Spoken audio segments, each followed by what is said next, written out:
Wala raw nakikitang problema si Pangulong Bongbong Marcos sa pagtatanggal ng Bicameral Conference Committee sa mahigit 74 billion pesos na subsidy ng PhilHealth sa 2025 budget. Inalis ng BICAM ang PhilHealth subsidy dahil meron pa silang 600 billion pesos na reserbang pondo. Sabi ng Pangulo, kung bibigyan pa raw ng subsidy ang PhilHealth, hindi magagamit ang reserbang pondo. Hindi raw pondo ang problema ng PhilHealth, kundi ang anyay mabagal na pagproseso ng claims. Ayon din kay Health Secretary Ted Herbosa, may sobra pang 150 billion pesos ang PhilHealth mula sa 2024 budget. Una nang sinabi ng PhilHealth na sapat ang kanilang pondo para suportahan ang kanilang mga benepisyaryo, pero umaasa pa ring pag-aaralan ng Pangulo ang zero subsidy sa ahensya sa 2025. Dahil ang katotohanan dyan ay, kung tignan ninyo, kaya binawi ng Department of Finance yung ilang reserve na naman doon na naiwan dahil hindi nagamit yun ng ilang taon. In other words, the PhilHealth has sufficient budget to do all of the things that they want to do. At kaugnay nga po sa zero subsidy sa PhilHealth sa 2025, makakapanayan po natin ang kanilang tagapagsalita at Senior Vice President na si Dr. Israel Pargas. Magandang umaga po, Dr. Pargas. Si Maris po ito. Live po tayo sa unang balita. Hi, good morning. Good morning, Maris, and good morning to everyone. Alright. Doc, una po sa lahat, mukhang hindi po tutol si Pangulong Bongbong Marcos sa zero subsidy para po sa inyo sa 2025 dahil marami raw pong reserbang pondo ang PhilHealth at meron pang sobra na 150 billion. Sapat nga po ba itong reserve funds ninyo? Ano po ba ang reaksyon nyo rito? Well, gaya nga po ng nabanggit at napabalita, opo, meron po kaming mga pondo at gaya rin po ng nabanggit natin na sapat naman po at kami po ay patuloy na magbibigay ng mga benepisyo at patuloy pa rin na papalawakin ng ating mga benepisyo ngayong taon na ito at sa mga darating pa pong taon.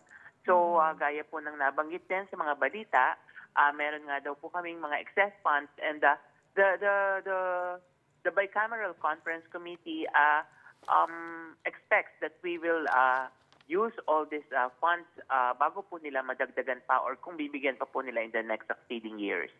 Pero binanggit nyo rin po na sana mapag-aralan pa ang ng Pangulo yung zero subsidy sa ahensya sa 2025. So kahit po sobra yung pondo nyo, bakit po ba hindi dapat kayo i-zero subsidy sa 2025? Well, kami pa naman po ay nanggagaling lamang din dun sa mga nasusulat sa batas na dapat ang ating pong premium contributions ng ating mga indirect contributors ay should be subsidized by the national government.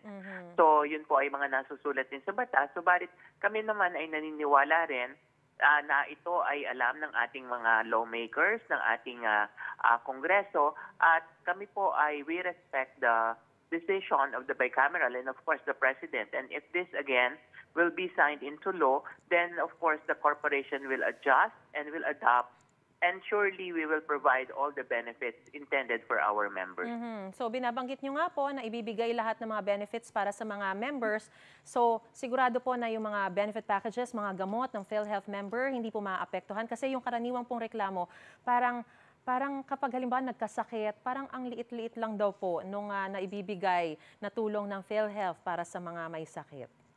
Opo, patuloy po nating ibibigay. Kung matatandaan mo, Maris, noong pong February of 2024, tayo ay nag-increase ng 30% across the board para po dun sa around 9,000 case rates na yun yung ibinabayad natin sa mga hospital for the members' benefits. And para rin lang po sa kaalaman ng lahat ay naaprubahan na po ng ating board ang another round of increase sa ating case rates. At sana po ay mailabas natin yan bago matapos ang taon or kung hindi man ay sa simula po ng taon ay magkakaroon po tayo ng another round of increase in our case rate. Very quickly lang po, Doc, kasi ang sinasabi naman po ni Dr. Tony Leachon, yung mga idinagdag nyo raw po, parang medyo hindi naman po daw yun yung mga karaniwan na nagiging sakit. Ang sana raw, ang mapaglaanan ng mas maraming pondo, yung heart problem, yung diabetes, cancer, yung lahat ng klase ng cancer na talagang parang numero 1 o nasa top list ng cause of death ng mga Pinoy. Opo. Actually, yung po mga binanggit niya, ay yan po yung ating mga nauna na na-increase. Katulad po nung sa pneumonia, Yan po ang unang kaso na ating natatanggap sa PhilHealth. Yun pong dialysis. Yun pong heart disease ay naaprubahan na ng ating board ang pag-i-increase at bago po matapos ang taon, may lalabas na natin yung pulisiya po dyan. Yung pong ating cancer, we are already reviewing. Ito po yung cancer for prostate, for cervical, for uterine, for lung and liver cancer. At ito po ay sinimulan na nating pag-aralan and maaasahan nyo po na by next year, 2025, mailalabas na po natin yung enhanced benefits natin para dito. Ganon din po ay nagsimula na rin po tayo nung ating pag-improve ng ating dengue na ngayon ay from 16,000 to 47,000 na. And again, yun pa pong ibang mga pagkakasakit na cover po siya ng pag-i-increase natin dun sa across the board 30% and within this year ay bago po yung magkakaroon ulit na tayo ng panibagong increase. Alam mo Maris, dalawa kasi yung ating naging direction sa pag-i-increase ng ating benefits. Una, yun pong mga 10 priority cases na yun po yung binabanggit ni Dr. Liachon. At pangalawa, para po hindi maiwan yung ibang case rates is yung across the board. Okay. So yun po ay nagawa natin ngayong taong ito and ipagpapatuloy pa rin po natin by next year. Good to hear that. Isa pa pong issue, Doc, yung kumalat na 138 million pesos daw na budget ninyo para sa Christmas party. Matanong ko lang, magkano po ba talaga ang ginastos nyo sa Christmas party kung talagang meron kayong kinuha from the budget of PhilHealth? Actually, hindi po yun budget for the Christmas party. Kami po ay sumunod doon sa instruction ng Malacanang to scale down any Christmas party or any year-end activity. At kami po actually ay wala pa. Ngayon pa pong December 18 ang magiging year-end activity po natin. And again, nag-scale down po kami para po dito. So magkano po? Din lang, yun pong ating magiging budget para sa more than 1,000 empleyado ay mga I think around a little less than 2 million. Okay. At ito po ay para sa pagkain na lamang at para po doon sa tinatawag na year-end activity. At yun pong 138 million naman na napabalita, ayan po ay proposed activity and proposed budget para po sa 2025 30th anniversary celebration ng PhilHealth and the National Health Insurance Program Month in February. Pero again, yun po, gaya din ng napabalita, ay hindi naman penal at hindi pa po approved. Kasi parang lumalabas po na parang hindi po ba masyadong malaki yung 138 million pesos kung para sa 30th anniversary tsaka yung isa nyo pa pong event para sa February. Hindi po ba para sa benefits sana ng mga miyembro ng PhilHealth dapat napupunta yung pondong ito? Well, gaya po ng nabanggit ko, Ms. Maris, ito naman po ay proposed activities at hindi pa po yan approved.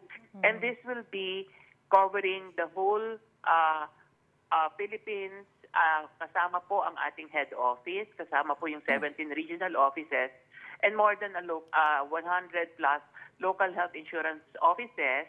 And this will be for our members, for employees, for our employers, and for our hospital providers na kasama po sa selebrasyon ng ating activity. And the whole activity po kasi is planned to be a whole year round for our 30th anniversary. But again, gaya ng nabanggit ko, Maris, ito naman po ay hindi pa po approved at ito po ay still for evaluation.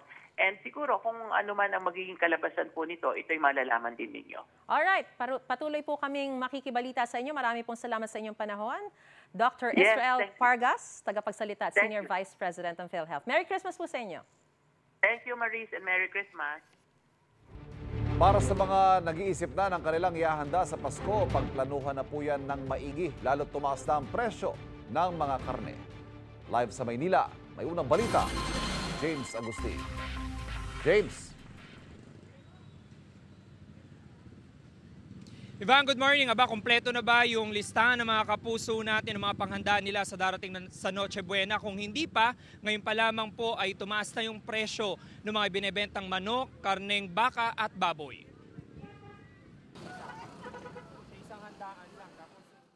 Halos pare-parehong sagot ng mga kababayan natin nang tanungin namin kung ano nga ba naiisip nilang panghanda sa darating na Noche Buena. Siyempre, yung karaniwan, spaghetti, magsasalad, manok, ganyan. Spaghetti, manok, Piritong manok. Ayun lang siguro sa sobrang mahal ang mga bilihin eh. Spaghetti, ganon. Chicken, yung whole chicken, sana. Ganon mga roasted para mabilis lang lutuin. Kabilang sa listahan nila ang manok. Dito sa Blumentritt Market sa Maynila, tumaas na ng 10 piso ang kada kilo niyan. 200 pesos ang buong manok o choice cuts. Mataas po ang punan namin 145 po yung live. Kaya ang bintahan, 190 o hanggang 200. Sa panapit na Pasko, tataas pa kaya o paano? Di pa po namin sure kung pataas pa o pababa po. Kasi malikot pa ang presyo ng manok. 10 piso rin ang itinaas sa kada kilo ng karneng baboy. 330 pesos ngayon ang laman, tulad ng kasim at pigi. 380 pesos ang liempo, habang 320 pesos ang pata. Nangahango lang po kami, baka siguro po magki-Christmas kaya tumataas. Pagpasok ng buwan ng Disyembre, tumaas na rin daw ang presyo ng karneng baka. 410 pesos per kilo ang laman, 340 pesos ang ribs, at 370 pesos ang kamto. Mabibili naman ng spaghetti noodles mula 85 pesos hanggang 100 pesos per pack, depende sa brand. May mga promo pack naman ng pasta at sauce na 125 pesos hanggang 150 pesos. Sa gitna ng mataas na presyo ng bilihin, kanya-kanyang diskarte ang mga mamimili para makatipid. Para makatipid, syempre bibili ka ng sarili mo, hindi ka o-order. Kasi pag order, mas medyo mahal. Siyempre, bibili nilang na yung kwan na, yung may ricado na, yung katulad ng mga na marinade na siya, pipirito mo na lang. Lahat, tatanungin mo. Siyempre, tawad to the max kasi nga sobrang taas. Samantala Ivan, isa pang tip para sa ating mga kababayan para kahit paano yung makatipid at makatawad sila, bumili lamang sila dun sa kanilang mga suki dahil malaking bagay yung bawat natitipid ngayong holiday season na pandagdag na rin sa iba pang gastusin. Yan ang unang balita mula rito sa Maynila. Ako po si James Agustin para sa GMA Integrated News. Binuksan na kahapon ang Green Hills, the West Crame Connector Road. Dito po sa bahagi ng San Juan, nakikita niyo po yung nasa likuran ko. Ito yung papunta na dito sa bahagi ng West Crame. Ayun naman yung natatanaw nyo na rin. Yun po yung pinakadulo, yung bahagi na ho na papunta ng Green Hills sa San Juan. At ito nga po inaasahan na makakatulong para maibsan ang matinding pagsikip ng daloy ng trapiko, lalo na po sa EDSA, lalo na ngayong holiday season. So nakikita ho natin dito, parang hindi pa rin naman ho ganun karami ang dumadaan ng mga motorista, probably because hindi pa ho nila alam itong daan na ito at dahil nga kahapon pa lamang binuksan. But eventually, syempre, ang mga motorista ho kapag naglalakbayan, hinahanap ho talaga nila kung hindi man yung shortcut, yung mga mas maluluwag na kalsada. At para malaman ho natin kung paano ho ba ito makakatulong na maibsan na matinding pagsikip ng daloy ng trapiko, lalo na ngayong holiday season, makakausap po natin si Attorney Victor Nunez. Siya po ang Director for Traffic Operations Group ng MMDA. Attorney Nunez, magandang umaga po. Magandang umaga po, Ma'am Susan, and magandang umaga po sa lahat ng inyong taga-subaybay. Good morning. Attorney Nunez, kahapon ho binuksan ito sa binuksan sa mga motorista itong bahagi ng Green Hills West Crame Connector Road. Paano niyo ho nakikita na makakatulong ito para maibsan ho ang daloy ng trapiko, lalo na dito ho sa mga connecting na daan, ito hong Santolan and the EDSA? Yes po, actually yung Eisenhower, yung pagbukas ng particular road na yan, matagal na ho yan nakita ng MMDA more than 5 years ago. And ang problema lang ho talaga, it's a private property. But we're very thankful sa initiative na ginawa po ng LGU San Juan sa pangunguna ni Mayor Francis Zamora na bilhin ng local government ng San Juan yung particular property para po mabutas at maidiretso yung Eisenhower palabas ng 3rd Street dyan sa may West Crame palabas sa Boniferano.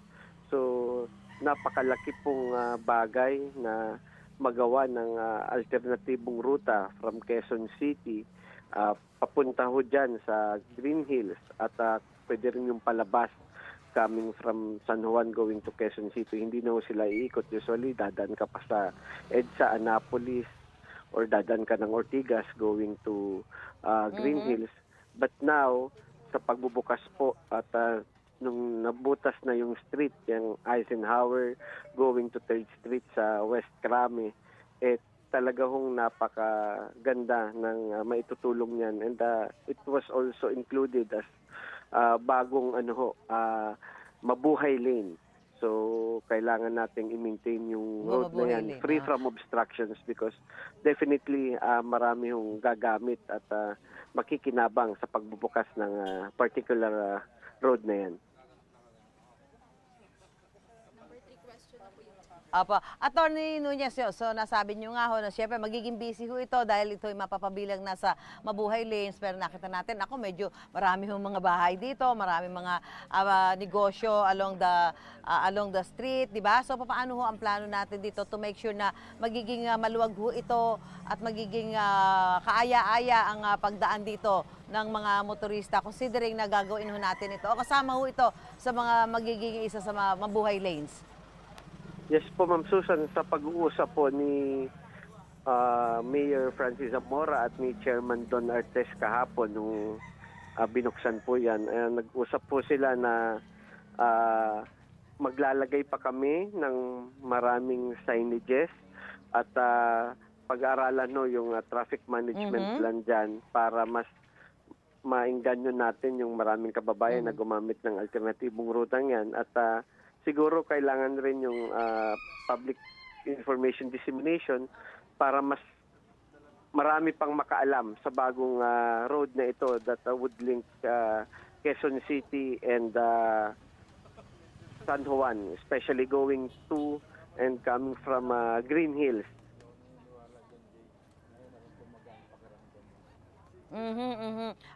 So sa ngayon ho nakita nyo na ho talaga malaki ho ang maitutulong na nitong pagbubukas na ito sa kalagayan ho ng trapiko, particular ho dito sa malapit sa San Juan and Quezon City, itong bahagi ng Santolan Road at EDSA. Yes po, Ma'am Susan. Actually, since last week, bago pa yan buksan, nag-conduct na ho ng clearing operations ang local government ng San Juan. Kasama po ang MMDA, yung Special Operations Group namin. And yun naman po ang mensahe ng ating buting mayor, ni Mayor Francis Zamora, dyan sa mga nakatira dyan na dapat ho laging free from obstructions, walang illegally parked vehicles dyan sa lugar na yan at sana po panatilihing walang sagabal talaga yung kalsada kasi tingin namin marami ho nang gagamit nito, especially ngayong Christmas season.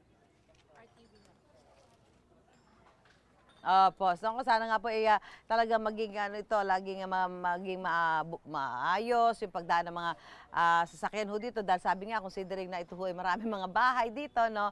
So kailangan lang dito, tama sabi ho ninyo, magkakaroon kayo dapat na marami pang mga signages para hindi ho malilito yung mga motorista na dadaan dito. Maraming salamat po, Attorney Victor Nunez, yung Director ng MMDA Traffic Operations Group. Magandang umaga po sa inyo, Attorney Nunez. Magandang umaga po. Maraming salamat, Ma'am Susan. Thank you po.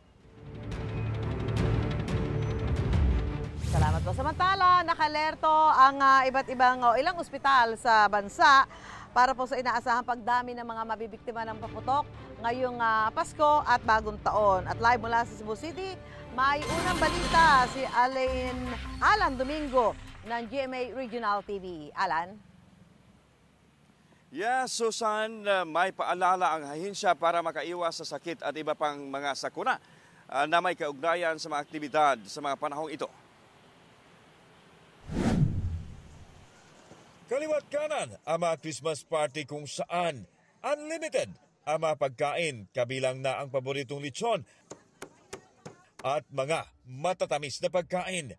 Masasarap man, paalala ng Department of Health o DOH-7, hinay-hinay lang sa pagkain ng mga matataba at matatamis na pagkain, lalo't lahat ng sobra ay masama. Pahimang no lang na dili unta ta kanunay maghuna-huna sa kalipay lang.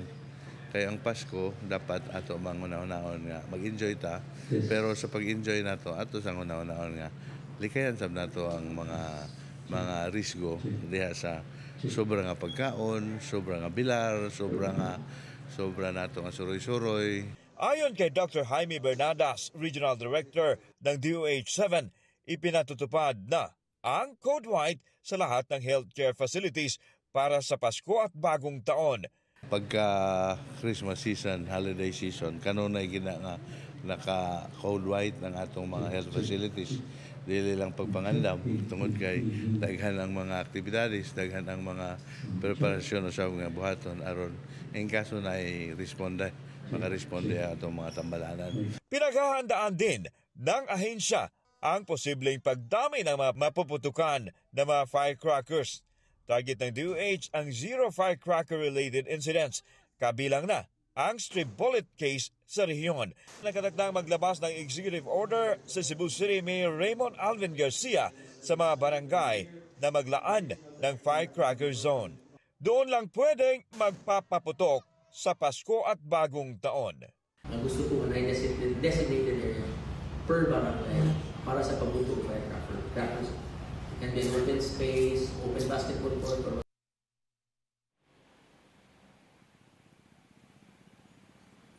Susan, dito sa Cebu City, taon-taon ang ginagawang firecracker display area ang South Road Properties o SRP. At yan ang pinakahuling balita mula dito sa Cebu City. Ang tabayanan mamaya dito sa Central Visayas, ang GMA Regional TV Balitang Bisdak, alas 5:10 ng hapon. Susan. Maraming salamat, Alan Domingo ng GMA Regional TV, Cebu. Kumuha tayo ng update live mula sa Jakarta, Indonesia. Naroon po si Emil Sumangil. Emil, go ahead. Magandang umaga, Ivan. Mula rito nga sa kabisera ng Indonesia, ang Jakarta, dumating na kagabi ang mga opisyal ng Department of Foreign Affairs. Nauna nang dumating rito yung ilang pang kawani ng gobyerno para nga sa pagpapauwi kay Mary Jane Veloso. Ngayong tanghali, isang press conference ang inaasang isagawa at pagkatapos ito, Ivan, yun ang formal na turnover sa ating kababayan. Narito ang aking report. 9:15 kagabi, lumipad mula Maynila patungong Jakarta, Indonesia si Foreign Affairs Undersecretary Eduardo De Vega at ang ilang pang kasama mula sa kagawaran. Pasado alas 12 ng madaling araw, oras dyan sa Pilipinas, dumating na po dito sa Soekarno-Hatta International Airport sa Jakarta, Indonesia ang contingent ng Department of Foreign Affairs sa pangunguna ni Undersecretary De Vega. At matipid po yung mga impormasyon kanyang binigay, pero definitely ngayong umaga siya ay magtutungo muna sa embahada ng Pilipinas para ho maisaayos ang pagpapauwi kay Mary Jane Veloso. Naunang dumating dito sa Jakarta ang mga kawani ng NBI at Bureau of Corrections. Kasama sila ng mga opisyal ng DFA na haharap sa Indonesian government sa oras na i-turnover na si Mary Jane Veloso. Nagpaunlak ng maikling panayam sa paliparan si De Vega bago siya tumulak sa kanilang hotel. Nag-meet kami ng delegation kasi nandito mga NBI. Gabi yung late afternoon gabi yung meeting with the Indonesians. Isang press conference kasama ang mga opisyal ng Indonesian government ang nakatakda ngayong araw. Opo, yung turnover saan po gagawin, Yusek? Please, sir. Most likely sa airport. Sa airport po. May oras na po yun, Yusek. Dito raw paplansyahin kung paano tatakbo ang turnover. Nakaantabay rin ng DFA sa magiging statement ni Pangulong Bongbong Marcos sa development na ito kay Mary Jane Veloso. Si Mary Jane ay nasa kustodiya na ngayon ng Women's Penitentiary dito sa East Indonesia. Ibinyake siya ng ilang oras kahapon.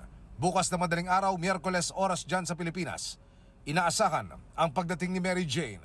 Ang tanong, kailan posibleng makadaupang palad ni Mary Jane ng kanyang pamilya? Panawagan ni Attorney Edre Olalia ng National Union of People's Lawyers at abogado ni Mary Jane, sana raw mapagbigyan ng gobyerno ang hiling ng pamilya ni Mary Jane na magkita na sila paglapag pa lang nito sa NAIA. Lalo na sa sitwasyon ni Mary Jane, halos 15 taon na hindi nakita dito sa Pilipinas. Kung makita man nila ay sa piitan, sandali lamang yan at minsanan lang, no? Doon sa 15 taon na yon. So mahalaga yan, lohika naman, bigyan ng pagkakataon yung pamilya na salubungin siya. DOJ ang in charge yan. Okay. Baka hindi sa airport. Baka sa Women's Correction. Opo. Pero DOJ is in touch with the family. Ni Mary Jane Veloso sa pamamagitan ni Attorney Edre Olalia sa ating pakikipag-usap kaninang umaga bago tayo sumipapawid. Wala silang binabanggit na detalye pa kung sa papaano yung gagawing pagkikita, kung meron man pagkakataon mamaya dyan sa Pilipinas sa pagitan ni Mary Jane at ng kanyang mga mahal sa buhay. Ivan? Emil, ano bang pwede mong maibahagi sa amin patungkol sa senaryo? Paano bang magiging senaryo sa pag-turnover ika mo nga ng Indonesian government papunta sa Philippine government kay Mary Jane? Diretso, Ivan, yung sagot ni Undersecretary De Vega nang makasama natin siya sa flight mula Maynila patungong Jakarta hanggang sa lumapag tayo dito sa paliparan sa Indonesia. Wala siyang binabanggit, confidential daw ang information patungkol sa kung paano nga ita-turn over sa Philippine government si Mary Jane Veloso. Tinanong din natin sa kanya, sakaling ilipad na siya mula rito sa Jakarta, pabalik dyan sa Maynila, kung paano yung magiging arrangement, saan magkikita, saan makikipagkita ang mga kaanak ni Mary Jane, saan ito gagawin. Ang binabanggit niya ay paliparan, pero posible rin daw na ito'y maganap dyan mismo sa Women's Correctional Facility na nasa ilalim naman ng pangalaga ng Bureau of Corrections. Ivan. Maging yun, Emil, ang hinihiling siyempre ng pamilya, pwede kayang hindi na siya idiretso sa piitan at yung clemency na hinihiling nila ay agad na maibigay. Wala pa rin tayong update dyan, Emil? Ang binabanggit, Ivan, ni Yusek De Vega, Department of Justice ang may hawak o ang dapat sumagot sa mga katanungang yan. Pati na actually, Ivan, yung binabanggit niyang pagkikita ni Mary Jane sa kanyang mga magulang, sa kanyang mga anak, ito raw ay jurisdiction o ito ay responsibilidad ng Department of Justice. Kaya hindi siya makapagbigay ng detalye sa kung paano, kailan, anong oras, at kung saan ito pwede mangyari. Pero ang mahalaga, Emil, based on what we know, wala nang anumang hadlang, legal impediment o anuman sa pag-uwi ni Mary Jane dito sa Pilipinas. Pwede natin sabihin, Ivan, 101% tuloy na yung pag-turnover ng Indonesian government sa Philippine government kay Mary Jane Veloso at anumang oras mula nga ngayong tanghali, isang press conference ang isasagawa. Pagkatapos nito, itutuloy ang proseso at mamayang madaling araw, Miyerkules na bali ng madaling araw, oras dyan sa Pilipinas, inaasahan ng pagdating, ang pagbabalik ni Mary Jane Veloso. Ivan. Patuloy kami mag-aantabay sa mga update mo mula riyan sa Indonesia. Maraming salamat, Emil Sumangil. Day 2 na ng 9 na araw na simbang gabi. Kumustahin natin ang sitwasyon sa Baclaran Church, gayon din sa labas ng simbahan kung saan naman pwedeng mamili ng mga panregalong pamasko. Yan ang unang balita live ni Bam Alegre. Bam. Evan, good morning. Ikalawang araw nga ng simbang gabi at 2 misa na ay natapos, isang kaninang 4 a.m. at isang 5:30 a.m. At hindi nga nila iniinda yung pagising na maaga para makadalo sa mga misa na ito.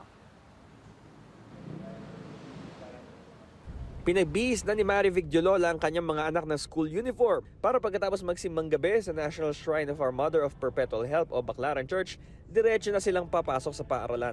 Mag-pray na maging maayos sila sa school and then yung health nila. Alas 4 ng umaga ang unang misa at susundan ng alas 5:30 ng umaga. Pero di alintanan ng mga nagsisimba ang puyat o maagang pagising.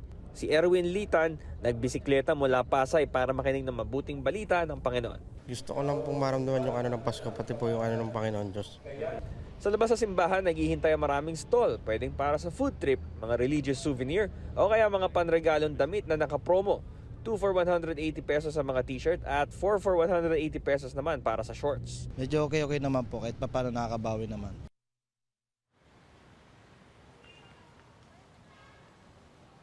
Ivan, may misa rin kada alas 8 ng gabi mamaya at para sa mga hindi makapunta rito, may live streaming din sa kanilang Facebook page. Ito ang unang balita mula rito sa Baclaran Church, Bam Alegre para sa GMA Integrated News. Igan, mauna ka sa mga balita. Panoorin ang unang balita sa unang hirit at iba pang award-winning newscast sa youtube.com/GMA News. I-click lang ang subscribe button. At sa mga kapuso abroad, maaari kaming masubaybayan sa GMA Pinoy TV at www.gmanews.tv.